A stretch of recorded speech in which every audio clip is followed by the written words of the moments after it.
MLC కవితకు bail రావడంతో BRS BJP బంధం మరోసారి బయటపడిందన్నారు పీసీసీ మీడియా కమ్యూనికేషన్ చైర్మన్ సామ రామ్మోహన్ రెడ్డి.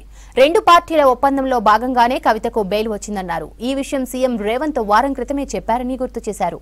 ఇక బీజేపీలో బీఆర్ఎస్ విలీనం చేయడమే మిగిలి ఉందన్నారు. పక్క రాష్ట్రంలో చేసిన అవినీతికి కవిత శిక్ష అనుభవించారని, తెలంగాణలో చేసిన అవినీతికి కూడా కల్వకుంట్ల కుటుంబం శిక్ష అనుభవించక తప్పదన్నారు సామ రామ్మోహన్ రెడ్డి. బెయిల్ మీద బయటకు వస్తున్నటువంటి సందర్భంగా నేను కొన్ని విషయాలు గుర్తు చేయదలుచుకున్నా. ఏడనో ఢిల్లీలో మద్యం కుంభకోణం విచారణలో భాగంగా మరి తెలంగాణ నుంచి కవిత గారి అరెస్ట్ జరిగిందే తప్ప బీజేపీ బీఆర్ఎస్ చేస్తున్నటువంటి అవినీతి అక్రమాలపైన చర్యలు ఇప్పటివరకు తీసుకోలేదు, తీసుకోబోదు. ఎందుకంటే గత 10 సంవత్సరాలుగా కూడా రాష్ట్ర వనరులను కొల్లగొట్టినటువంటి బీఆర్ఎస్ నాయకుల మీద బీజేపీ ఏ రోజు కూడా చర్యలు తీసుకోలేదు. కానీ ఎన్నికలప్పుడు మాత్రం స్వయాన ప్రధానమంత్రి గారే ఇక్కడ తెలంగాణకు వచ్చి అన్ని ఆధారాలు కూడా ఆయన టేబుల్ మీద ఉన్నాయి.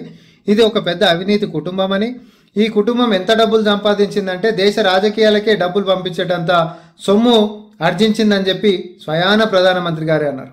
ఆయన కాడ ఆధారాలు ఉంటే ఆపేటోడు వాడు, కానీ వాళ్ళు చర్యలు తీసుకోరు.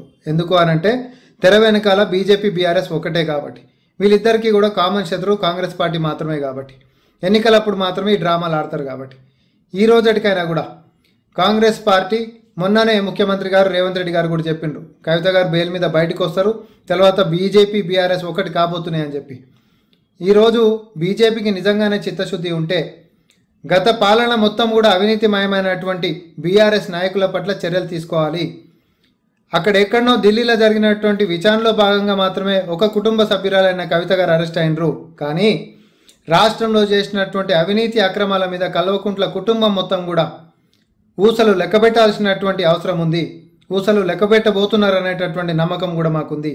అయితే ఈ యొక్క విచారణలని అడ్డుకునేటటువంటి దాంట్లో బీజేపీ తన వంతు కృషి ఖచ్చితంగా చేస్తుంది. చేయకపోతే వాళ్ళే కూడా కేసులు పెట్టి మీకుంటున్నటువంటి ఆధారాలతోటి కుటుంబాన్ని లోపల పంపించేటటువంటి దాంతో మీ యొక్క చిత్తశుద్ధి ప్రకటించాల్సిందిగా